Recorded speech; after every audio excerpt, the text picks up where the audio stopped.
মার্কিন ধনকুবের ইলন মাস্কের প্রতিষ্ঠান স্পেস এক্সের একটি স্টারশিপ রকেটের উৎক্ষেপণ চেষ্টা ব্যর্থ হয়েছে। বৃহস্পতিবার টেক্সাস থেকে উৎক্ষেপণের 7 মিনিট পরই রকেটটি ভেঙে পড়ে। এক্স পোস্টে স্পেস এক্স জানায় উৎক্ষেপণ ব্যর্থ হওয়ার কারণ জানতে ফ্লাইটের তথ্য বিশ্লেষণ করা হবে। তাছাড়া এই ধরনের পরীক্ষা থেকে অনেক কিছু শেখা যায় এবং পরে প্রয়োজনীয় ব্যবস্থা নিয়ে সাফল্য লাভ করা যায় বলেও জানায় মহাকাশ গবেষণা এই প্রতিষ্ঠান।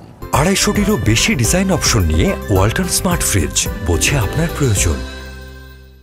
এদিকে এক্স পোস্টে রকেট উৎক্ষেপণের দৃশ্য শেয়ার করে রকেটটির উন্নত সংস্করণ উৎক্ষেপণের অপেক্ষায় রয়েছে বলে জানিয়েছেন মাস্ক। এ সময় সাফল্য অনিশ্চিত হলেও বিনোদন নিশ্চিত বলে মন্তব্য করেন তিনি।